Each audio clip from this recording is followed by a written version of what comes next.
Hello friends, automobile इन्फोनली की इस video में मैं रवि आज आपको रिव्यू करके बताऊंगा बजाज की एवेंजर 160 स्ट्रीट का।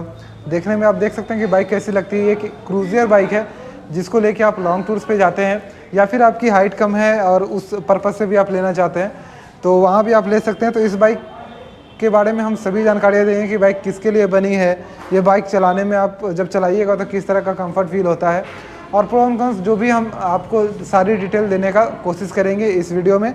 तो चलिए हम शुरुआत करते हैं इस बाइक के साथ। तो सबसे पहला जो हमारा पॉइंट आता है कि हम इस बाइक के स्ट्रक्चर पे बात करेंगे क्योंकि ये क्रूजियर बाइक है तो इसके एक पूरी बनावट पे बात करेंगे ये कैसी बाइक है। तो क्रूजियर बाइक होने के कारण इसका व्हील बेस वो काफ़ी ज़्यादा होता है। जैसे कि आप नॉर्मल किसी बाइक का व्हील बेस जानिएगा, व्हील बेस कहने का मतलब आपके आगे का जो व्हील है वो जो ज़मीन पे है और पीछे का व्हील जो टायर है वो ज़मीन पे, इन दोनों के बीच की जो दूरी है वो काफ़ी ज़्यादा होती है। उन बाइक्स को हम क्रूजियर बाइक कहते हैं जिसको हम लॉन्ग टूर के पर्पस से जानते हैं कि हम उसको लॉन्ग टूर पे जब लेके जाएंगे तो हमें काफ़ी अच्छा स्टेबिलिटी महसूस होता है। हम लॉन्ग टूर पे आराम से, जैसा कि मैं आपको एक बैठ के दिखाता हूँ, एक आराम से आप बैठ के इसको चलाते रह सकते हैं काफ़ी आसानी से इस तरह से। और आपका पैर जो है बिल्कुल इस तरह से फ्लैट रहता है और एकदम बिल्कुल आप स्ट्रेट बैठते हैं, बिल्कुल ही सीधा बैठते हैं ताकि आप लंबे से लंबे टूर पे लगातार जाते जाएँ। तो उस पर्पज़ से लगभग ये बाइक जो है वो पूरा फ्रेम जो है वो डिज़ाइन किया रहता है।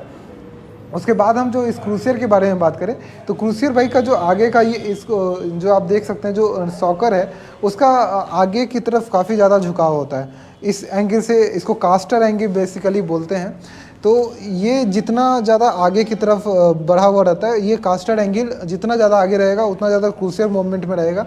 जैसे कि आप कोई स्पोर्ट्स बाइक को देखिएगा जो रेसिंग में यूज़ होती है, उसकी कास्टर एंगल एकदम स्ट्रेट टाइप देने की कोशिश की जाती है, इसलिए उसमें ज़्यादातर upside down USD shock absorber भी दिया जाता है। तो कास्टर एंगल जितना ज़्यादा होगा, मतलब ये चीज़ जैसा कि यहाँ पे इधर आइए, ये जो आपका चेचिस से ये जो सस्पेंशन का जो मेन पॉइंट है जहाँ से आपका व्हील लगा रहता है इसको, तो ये जितना ज़्यादा रहेगा आपकी बाइक जो है उतना ज़्यादा क्रूसियर सेगमेंट में चली जाती है, उतना ज़्यादा स्टेबल और थोड़ा रिलैक्स ड्राइविंग खोजती है। मतलब डिमांड करती है कि थोड़ा रिलैक्स तरीके से आराम से थोड़ा आप चलाइए बाइक को। उतना ज़्यादा पैनिक सिचुएशन में आप नहीं चला सकते हैं, तुरंत जैसे कट लेना, जैसे R15 ये सब को चलाते हैं, MT15 को, ड्यूक को चलाते हैं, मतलब KTM की बाइक्स को चलाते हैं, उस तरीके से चलाने के लिए नहीं बनी रहती है। ये जल्दी कट्स के लिए नहीं बनती, ये रिलैक्स होके आप लॉन्ग टूर पे जाइए, आराम से चलाते रहिए। एक मैच्योर बाइक इसको हम कह सकते हैं, उस डिज़ाइन में इसको डेवलप किया जाता है। अगर हम पीछे भी यहाँ पे देखें तो जैसा कि आप देख रहे हैं इसके जो अलॉय व्हील का साइज़ है वो बहुत ज़्यादा नहीं होता है, लेकिन इसके टायर्स आप देख सकते हैं कितने बड़े और ये ग्रिपी होते हैं, कितने मोटे से टायर होते हैं। आप जैसे अलॉय व्हील पे देख रहे होंगे जैसे लग रहा होगा कोई छोटा अलॉय व्हील पे बड़ा टायर लगा दिया गया, तो कुछ इसी टाइप का इसका जो है बनावट आपको देखने को मिलता है। 130/90 15 इंच का आपको इसका अलॉय व्हील मिलता है और ये टायर मिलता है आपको जैसे कि नॉर्मल आप 17 इंच में जो है आपको मिला करता है, लेकिन इसके टायर के जो इस एरिया को बढ़ा के इसके साइज़ को काफ़ी ज़्यादा बढ़ा दिया जाता है। तो इस तरह से ये सेगमेंट में मिलती है। इसका पीछे का सॉकर का ट्रैवल भी कम होता है क्योंकि ये लॉन्ग और पिच रोड्स पे ज़्यादा मज़ा देती है चलाने में, तो इसका जो ट्रैवल है थोड़ा सा कम होता है। तो आप जो जब चलाते हैं, क्योंकि ज़्यादा ट्रैवल होगा तो फिर पीछे वाला सीट जो है आपके टैंक से नीचे चला जाएगा, तो फिर उसमें गड़बड़ हो जाएगा, इसलिए उसी तरीके से इसको बनाया जाता है। चाहे आप आगे के सॉकर को देख लें, लेकिन आगे का सॉकर का पूरा ट्रैवल जितना नॉर्मल हमारा होता है उतना आपको ट्रैवल इसमें भी मिल जाया करता है, उसमें कोई दिक्कत नहीं होती है। बस कास्टर एंगल थोड़ा सा अलग होता है, एक क्रूसियर बाइक का ये कहानी होता है। उसके बाद हम यहाँ पे देखें जैसे कि इसमें आपको मिलता है सिर्फ 737 mm का जो सीट हाइट मिलता है। 37 mm का सीट हाइट, मतलब कोई भी इसको चला सकता है। मतलब मेरा पैर देखिए, पैर पहुंचने के बाद भी पैर जो है वो मुड़ जा रहा है, तो इतना कम इसका सीट हाइट है। मतलब 5 फीट का भी अगर बंदा है वो भी इस बाइक को बढ़िया आसानी से चला सकते हैं। इवन उसका जो पैर भी है वो भी काफ़ी आसानी से, अगर सीधा भी करूँ, मान लीजिए मेरा पैर छोटा होता तो भी आराम से मैं इसको ब्रेक को हैंडल कर सकता हूँ, या फिर अपने पैर को यहाँ भी मतलब इस तरह से भी रखूँ। अगर मेरा हाइट कम होता तो, ऐसे मेरा हाइट 5.6 है, अगर कम होता इस तरह से भी रखें तो भी ये बाइक अच्छे से बैलेंस में मेरी आ जाती है। तो उस पर्पज़ से भी आप एक क्रूसियर बाइक को या फिर एवेंजर को एज अ सिलेक्शन में डाल सकते हैं। उसके बाद भी हम सिलेक्शन में और डालने की बात करते हैं। तो जैसा कि आप इसका देख रहे हैं, ग्राउंड क्लियरेंस इस सेगमेंट में ज़्यादा है, 169 mm, लगभग 170 mm का आपको ग्राउंड क्लियरेंस मिलता है। ये आपका कैट कन्वर्टर आने का काम थोड़ा सा यही डाउन पॉइंट है इसका, मतलब सबसे ज़्यादा डाउन पॉइंट अगर बात करें तो इसका ये कैट कन्वर्टर ही है, जो कि BS6 नॉर्म्स आने के बाद आपको यहाँ पे देखने को मिला। ये इसका ऑक्सीजन सेंसर ETC जो कि BS6 कंप्लाइंट में यहाँ पे आप फ्यूल इंजेक्शन ETC देख सकते हैं यहाँ पे लगा हुआ है। और इसका की यहाँ पे लगता है इग्निशन की, क्योंकि यहाँ से आगे जो है इग्निशन का कोई भी कनेक्शन नहीं किया गया है, सिर्फ हेडलाइट, लाइटिंग्स, इंडिकेटर और मीटर कंसोल का जो है कनेक्शन वहाँ पे आपको देखने को मिलता है। यहाँ पे किसी तरह का वो कनेक्शन नहीं दिया गया है। तो ये एक हमारा 3-4 पॉइंट हमने बताया आपको कि किन किन लोगों को ये बाइक लेनी चाहिए, उस सेगमेंट में आ सकती है। इसकी सीट की जो लंबाई है वो काफ़ी ज़्यादा होती है। आप इधर से एक बार और देखते हैं, आपकी अगर हेल्थ भी ज़्यादा है, अगर हाइट कम होने के साथ, तो आपकी सीट की जो लंबाई है, आप 2 लोग 3 लोग आराम से इस पर बैठ सकते हैं। मतलब बहुत ही आराम से बैठ सकते हैं। आप इसको देखिए, बहुत ही आराम से बैठ सकते हैं। उसी अनुसार इसका जो आप ये भी पार्ट देख रहे होंगे, ये हालांकि ऊपर से प्लास्टिक लगाया हुआ है, लेकिन ये अंदर, इसके अंदर जो है पूरा रड होता है, जो कि यहाँ कसा रहता है इस नट पे। तो आप कुछ लगेज होल्डर भी इस पर चाहे तो बना सकते हैं। ऐसे इस पर कोई बनाता नहीं है बेसिकली, लोग बस अपने बैग्स, लिटिल बैग्स को लेके यहाँ पे क्रूज़ करना पसंद करते हैं। अब लोकल में हैंडलिंग की बात करें तो इस बाइक में क्या है कि आप जब कुछ टर्न कीजिएगा, मान लीजिए यू टर्न ले रहे हैं कहीं पे, तो थोड़ा सा आपको नॉर्मल से ज़्यादा वहाँ पे स्पेस लगता है। रीज़न है कि इसका जो व्हील बेस है वो थोड़ा सा ज़्यादा है, तो आपको जो यू टर्न लीजिएगा तो थोड़ा सा ज़्यादा वहाँ पे जगह देना पड़ेगा। लेकिन वहीं जब आप हाईवे पकड़ के जब आप लगातार चलते जाइएगा तो किसी भी नेकेड बाइक के मुकाबले इस बाइक में आपको ज़्यादा आराम महसूस होगा। तो हमेशा तो आपको टर्न करते नहीं रहना है। अगर आप ज़्यादा लंबे सफ़र पे लगातार जाते आते रहते हैं तो वहाँ पे आपको ये ज़्यादा मज़ा देगी। लेकिन अगर वहीं हम बात करें कि आपकी हाइट ज़्यादा है, ठीक है, मान लीजिए आपका हाइट कम है, 5 फीट है, 5 फीट 2 इंच है, 5 फीट 3 इंच है, तब आप बाइक को अच्छा सा खासा प्रेफर करिए, आप परचेस करिए। लेकिन एज अ 5.8 इंच आपका हाइट है, 6 फीट हाइट है, तो फिर वहाँ पे मैं प्रेफर नहीं करूँगा, क्योंकि जो है आप जो है काफ़ी लंबे हो जाइए बाइक से, मतलब सीट हाइट के मुकाबले। तो वहाँ पे कहीं ना कहीं बाइक जो है आपके कंट्रोल में नहीं रहेगी, क्योंकि बाइक हमारे दोनों इन यहाँ पे ये जो पर्सन है इसके कंट्रोल में काफ़ी ज़्यादा आती है। जब हम बाइक को पकड़ते हैं तो आप देख रहे होंगे कि इसके पकड़ में ही आती है हमारी बाइक, तो उसके कंट्रोल से अगर आप ज़्यादा लंबे रहेंगे तो आप जो है पैर दोनों फ्लैट रखने के बाद बहुत ज़्यादा पैर मोड़ना पड़ेगा। आप यहाँ पैर रखिएगा, वो एक पैर जो आपका घुटना है वो यहाँ आ जाएगा, तो यहाँ पर थोड़ा डिफ़िकल्टी होगा। तो शॉर्ट हाइटर्स के लिए इस तरह की क्रूज़र बाइक हो सकती है। ज़्यादा हाइट जिनकी है उनके लिए क्रूज़र बाइक अलग हो सकती है। थोड़ा सा डिफरेंस वहाँ पे आ सकता है इन टर्म्स ऑफ जो है क्रूज़र और आपके हाइट के अनुसार।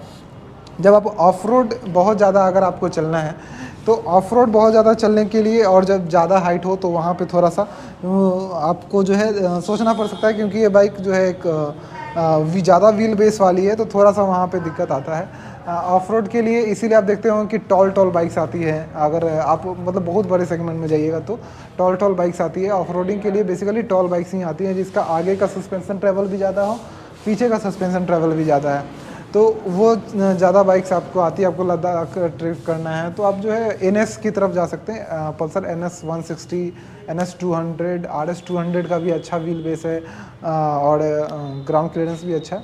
तो आप उस तरह से लद्दाख टूर के लिए वो सब बाइक काफ़ी अच्छी है। लेकिन अगर आपकी हाइट छोटी है तो आप इस बाइक की तरफ ज़रूर जा सकते हैं, क्योंकि वहाँ पे आपको, क्योंकि एकदम आपका जो पैर है वो बिल्कुल सीधा हो जाएगा ब्रेक की तरफ, या फिर आपका जो गियर ट्रांसमिशन है, 5 गियर ट्रांसमिशन इसमें आते हैं, इधर से थोड़ा दिखाएंगे तो वो भी यहाँ पे आप जैसे देखें तो ये पैर जो है एकदम सीधा हो जाता है। अगर ज़्यादा हाइट रहे दिक्कत होगा, और जब छोटा हाइट रहे, मान लीजिए यहाँ रहे, तो फिर भी आराम होता है, मुझे काफ़ी ज़्यादा आराम होता है कि मैं काफ़ी ज़्यादा आराम से इसको चला सकता हूँ। तो ये हमारी हो गई इसके स्ट्रक्चर, इसके बनावट पे, क्योंकि क्रूज़र क्यों लेना चाहिए, किन को लेना चाहिए, और ये किस किस तरह से अच्छी है, किस तरह से नहीं है, तो वो चीज़ें मैंने आपको बताई। अब हम बात करते हैं इसके इंजन के बारे में। इंजन जैसा कि आप देख रहे हैं, ये है 160 सीसी का इंजन है, वो सबको जानते हैं। 15 PS का पावर जनरेट करती है, 13.7 न्यूटन मीटर का टॉर्क जनरेट करती है। 150 सीसी सेगमेंट में 1,27,000 ऑन रोड प्राइस है पटना का अभी फरवरी 2021 में। और एक शोरूम प्राइस की अगर बात करें तो 1,04,000 रुपये आती है। तो इस प्राइस सेगमेंट में आपको इसी पावर कॉन्फ़िगरेशन के आसपास का आपको बाइक मिला करता है। अगर आप इसी प्राइस रेंज में कुछ बाइक्स देखें लेकिन इस सेगमेंट में मतलब क्रूसियर में ऐसी आती नहीं है कोई और कंपटीटर में, तो बात ही करना बेकार है, मतलब एक लौती टाइप की हो जाती है बाइक। क्रूसियर में एक सुजुकी की इंट्रूडर आती है, लेकिन उसका प्राइस बहुत ज़्यादा हो जाता है, तो ये बहुत ज़्यादा डिफरेंस हो जाता है। प्लस उसकी पूरा बॉडी जो है फाइबर जो है, जहाँ देखो फाइबर चिपकाया हुआ है, प्लास्टिक चिपकाया हुआ है, तो टूटने फूटने का खतरा ज़्यादा होता है। ये गिरेगी भी तो अपने हैंडल पे टंग जाएगी, या फिर अपने लेग गार्ड पे टंग जाएगी, या फिर इस पे जो है टंग जाएगी। ये पूरा फ्लैट जो है टंकी तक इसका किसी तरह का इम्पैक्ट आता नहीं है, या फिर इसके सीट तक किसी टाइप का इम्पैक्ट नहीं आता है, इसके साइलेंसर तक भी किसी टाइप का इम्पैक्ट नहीं आता। अगर हम लेफ्ट या राइट इसको पूरा ज़मीन पर गिरा दे तो ये बाइक टंग जाती है, लेकिन वो बाइक वहीं टूटने उठने का खतरा होता है। तो एक यहाँ पे एक एडवांटेज मिलता है, पूरा स्टील बॉडी मिलता है सभी जगह जहाँ भी आप देखेंगे। तो इसको फाइबर से ज़्यादा लैस करने का कोशिश नहीं किया गया, स्टील से ज़्यादा लोहा ज़्यादा मजबूत रखने का कोशिश किया गया। तो आप वज़न पूछिएगा तो वज़न इसका आता है 156 kg के आसपास। और इसमें जो टैंक आता है वो आपको 13 लीटर का फ्यूल टैंक है, 3.8 लीटर के आसपास का रिजर्व है, मतलब 4 लीटर रिजर्व आपको रखना पड़ेगा। फ्यूल इंजेक्टर में जितना ज़्यादा तेल रखिएगा बाइक, फ्यूल इंजेक्टर का लाइफ उतना ज़्यादा बढ़ेगा। ये चीज़ मतलब एक दिमाग में बैठा लीजिएगा। अगर आप फ्यूल इंजेक्शन आज के डेट में BS6 बाइक जो भी ले रहे हैं आप, अच्छा खासा उसमें फ्यूल ज़रूर रखिएगा, कभी लो फ्यूल पे उसको मत चलाइएगा, फ्यूल इंजेक्टर ख़राब होने के खतरे ज़्यादा होते हैं। इसलिए 4 लीटर का फ्यूल मतलब 3.8 लीटर रिजर्व आपको इसमें दिया गया है, और 13 लीटर का आपको ओवरऑल फ्यूल टैंक मिल जाता है। मतलब 13 लीटर अगर आप फ्यूल इसमें डाल देते हैं तो ओवरऑल ये बाइक जो है 156 यानी 179 kg तक के आसपास की चली जाती है। इतना वजनदार ये बाइक आपका हो जाता है, जिसके बाद आपको चलाने में भी रोड्स पे ज़्यादा मज़ा आएगा। अब हम थोड़ा सा और इन द डेप्थ आप जाते हैं तो इसमें ट्विन स्पार्क पल्सर का वो इंजन आपको काफ़ी अच्छा मिल जाता है। टॉप स्पीड की बात करें तो 125 को आराम से ये टच कर देती है आराम से। माइलेज की अगर बात करें तो 45 से 50 के आसपास का आपको माइलेज मिल जाएगा। बहुत अच्छा चलाइएगा, 60 की स्पीड को मेंटेन कीजिएगा लगातार, 55-60 तो 50 से ऊपर आपको माइलेज देगी हाईवे पे। उसके बाद हम फ्रंट से और हम देखें कि इसमें आपको मिल जाता है टेलीस्कोपिक फोक्स, ये कवर रहेगा। यहाँ पे आप देखें तो 280 mm का डिस्क ब्रेक मिलता है। ABS आपको सिर्फ आगे वाले चक्के में मिलता है, पीछे वाले चक्के में नहीं मिलता है, और ये बहुत ज़रूरी भी था क्योंकि आगे वाले चक्कर पे थोड़ा सा वजन कम होता है इन कंपैरिजन टू पीछे वाला व्हील, तो आपको यहाँ पे स्लिप होने के चांसेस ज़्यादा रहते थे। तो यहाँ पे ABS ज़रूरी था, जो कि यहाँ पे अब आपको ABS सरकार ने जो भी किया वो बहुत अच्छा काम किया। मुझे खासकर एवेंजर के लिए यहाँ पे मैं तारीफ़ करूँगा। तो यहाँ पे जो है आपको ABS मिल जाता है, एक रिफ्लेक्टर यहाँ पे वही ऐड कर दिया गया है। जो आपको टायर मिलते हैं वो 17 इंच सेक्शन के टायर्स मिलते हैं, 90 17, वो देख लीजिए आप। MRF के जैपर वही टायर्स हैं जो MRF के टायर्स सभी में दिया करता है। जो आपका अलॉविल है उसका डिज़ाइन बहुत सारा स्पोक जो है इसमें ऐड किया गया है, मल्टीपल स्पोक अलॉविल। इसमें 2 कलर भी आते हैं, एक सिल्वर कलर आता है, एक आपका ये रेड कलर। और देखते हैं और क्या क्या कलर कंपनी आपको प्रोवाइड करती है, बेसिकली जहाँ पे आपको जैसे कलर मिले। तो बाकी ये आप फिगरिंग देख सकते हैं कि साइलेंसर एग्जॉस्ट कैसा है। यहाँ पे एक प्रोटेक्टर, यहाँ पे एक प्रोटेक्टर, ये यहाँ पे आपके पैर जलेंगे। और यहाँ पे एक दिया गया है क्योंकि लोग यहाँ पे पैर रख देते हैं जो पीछे बैठते हैं बेसिकली, तो उसके लिए भी यहाँ पे एक व्यवस्था की गई है। पीछे में आ जाते हैं तो पीछे के टायर सेक्शन की बात करें तो 130/19 इंच के आपके यहाँ पे टायर के सेक्शन मिल जाते हैं। ये भी नाइलो ग्रिप जैपर के टायर्स हैं। और यहाँ पे आपको वाइल्ड वाला मतलब एक यहाँ पे आप जो सॉकर है ये देख सकते हैं पीछे का जो मिल जाता है। सीट जो है पीछे का एक थिनर मतलब पतला मिल जाता है, ये बहुत इसकी चौड़ाई नहीं है। जो राइडर है उसके लिए काफ़ी अच्छा कंफर्ट है, लेकिन अगर आप पिलियन के लिए देखें तो उतना ज़्यादा चौड़ा यहाँ पे सीट नहीं है, लेकिन आराम से कोई भी बैठ जाएगा यहाँ पे, ऐसी कोई दिक्कत वाली बात नहीं है। यहाँ पे रियर में आपको एक ग्रैब मिल जाता है जिस पे रबर्स की कोडिंग की है, तो रबर मतलब पकड़ने में थोड़ा अच्छा लगेगा, फील सही होता है। और यहाँ पे 2 इंडिकेटर्स जो कि काफ़ी यूनिक हैं इन सेगमेंट। आपको बजाज में सिर्फ इसी बाइक में इस तरह के इंडिकेटर्स आपको देखने को मिलते हैं। और यहाँ पे एक रिफ्लेक्टर है और यहाँ पे एक टेल लाइट है, जिसको मैं एक बार दिखा देता हूँ आपको कि इस तरह से कुछ आपकी टेल लाइट्स लाइट करती है। और पीछे से आपका इस तरह से कुछ बाइक देखने में लगता है। अब हम फ्रंट में आते हैं और फ्रंट की बहुत सारी चीज़ें देखते हैं। तो यहाँ पे आपको फ्रंट, जैसा कि आप यहाँ पे आए तो फ्रंट में आप देखें तो फ्रंट में आपको जो लाइट्स है वो इस तरह से मिल जाएगी। इसमें मैं एक बार पास स्विच ऑन करके दिखाता हूँ। तो हाइलोजन हेडलैम्प्स ही मिला करते हैं, और जैसा कि आपको पता होगा अगर आप मेरे वीडियोस देखते होंगे तो हाइलोजन हेडलैम्प्स बेटर होते हैं। हाइलोजन हेडलैम्प्स बेटर होते हैं नाइट की विजिबिलिटी में, खासकर अभी ठंड का मौसम है तो जब कुहासा हो जाता है तो वाइट रोशनी अपने कुहासे में जो है वो फॉग में बिल्कुल घुल मिल सी जाती है और आपको कुछ आगे दिखाई नहीं देता है। लेकिन जो हाइलोजन हेडलैम्प्स होते हैं वो बेसिकली आगे की चीज़ों के आराम से दिखा पाते होंगे, दिखा पाते हैं। क्योंकि आप देखते होंगे कि पहले हम लोग क्या करते थे, कलरफुल जो है रेड या पीला कलर का कुछ पॉलीथीन लगा देते थे ज़्यादा कुहासा से बचने के लिए, ताकि हमें आगे की चीज़ें दिखाई दे, या फिर हम इंडिकेटर की रोशनी से आगे चलते हैं, क्योंकि इंडिकेटर की रोशनी रेड होती है तो उससे आपको ज़्यादा अच्छा आगे दिखाई देता है। तो उसी तरह हाइलोजन की रोशनी जो है हल्का रेड कलर में होती है, हल्की पीली कलर की होती है, जिसके कारण आपको आगे ज़्यादा दिखाई देता है। क्योंकि वहाँ पे एलईडीज़ नहीं काम करती है, एलईडीज़ सिर्फ क्लियर व्यू में अच्छा काम करती है। इवन जो अगर आप सामने से भी कोई आ रहा है तो उसको भी एलईडी परेशानी करती है, लेकिन हाइलोजन हेडलैम्प्स सामने से आने वाले लोगों को परेशानी नहीं करती है। तो वो एक फैक्ट पॉइंट है जिसको मैं हमेशा तारीफ़ करता हूँ कि अभी भी जो है एलईडी हेडलैम्प्स को अभी भी बंद करना चाहिए, जो कि पहले बंद था। बहुत पहले हम लोग जानते थे एलईडी लगाना बैन था, फिर बाद में एलईडी जो है फिर से एक फैशन बन गया। अब हम यहाँ पे आते हैं तो इंस्ट्रूमेंट क्लस्टर आपको दिखा देते हैं। इंस्ट्रूमेंट क्लस्टर यहाँ पे आप देख रहे हैं एनालॉग स्पीडोमीटर और एक डिजिटल यहाँ पे ऑडोमीटर आपको मिलता है। फिर से इसको ऑन करके दिखाता हूँ मैं।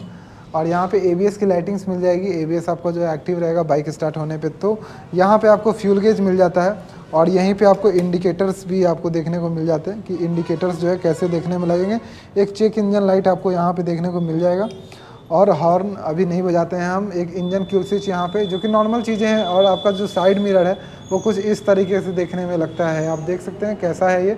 और काफ़ी अच्छा व्यू रोशनी देगा, क्योंकि जब आप बैठिएगा तो एक और मैं दिखाता हूँ आपको कि जब आप बैठिएगा तो आपको बहुत ही फेस पे आती है साइड मिरर। आप जैसा कि आप देख रहे हैं ये बहुत ही फेस पे आती है, हालांकि पोजीशन अभी गलत रखा गया है ये, और यहाँ पे आती है थोड़ा इधर से ऐसे कसा हो जाता है, इसको अभी गलत कसा हुआ है। तो ये काफ़ी ज़्यादा मतलब साइड व्यू देती है, ताकि आप काफ़ी अच्छा से पीछे का देख पाएँ, ताकि आप क्रूज़ आराम से कर पाएँ। एक मैच्योर राइडिंग स्टाइल में आप इसको एकदम चलाते जाएं।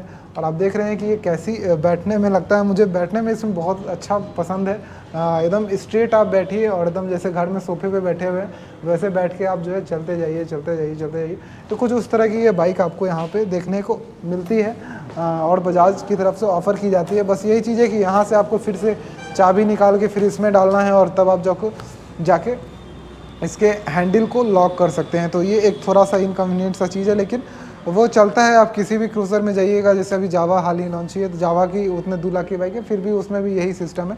इसको अपग्रेड नहीं किया जा सकता है, अभी तक नहीं किया जा रहा है। तो इन द फ्यूचर हो सकता है कि हमें मिले, लेकिन अभी तत्काल और इस सेगमेंट में तो आती ही नहीं है, जिससे 1,04,000 एक शोरूम प्राइस में तो आती ही नहीं है। तो आपके पास एक ही ये ऑप्शन अभी तत्काल में बचता है, मतलब आपके पास रहता है। अगर आप प्राइस ज़्यादा दीजिएगा तो बहुत सारे ऑप्शन हैं, लेकिन इस प्राइस रेंज में आपको यही ऑफ़र कर पाती है। यही ओवरऑल इंजन, मुझे इंजन से कोई शिकायत नहीं है, ये अच्छा खासा इंजन चलती है और वही आपको 45-50 के आसपास का आपको माइलेज दे देगी। अगर आप लोकल में चलिएगा, हाईवे पे अगर अच्छे से चलाते हैं आप 60-70 पे क्रूज़ करते हैं तो आराम से आपको जो है ये बाइक 50 के प्लस के आसपास आपको माइलेज देना शुरू कर देती है हाईवे पे। उसके बाद इसके हम बात करें रिलायबिलिटी की और स्पीड की, मतलब क्रूजिंग स्पीड की, कि आप कितने स्पीड में इसको लगातार चला सकते हैं। तो एक और मैं अपने फ्रेंड की लेके गया था क्रूजियर बाइक, यानी कि इसी एवेंजर को 250 किलोमीटर का राइड था हमारा।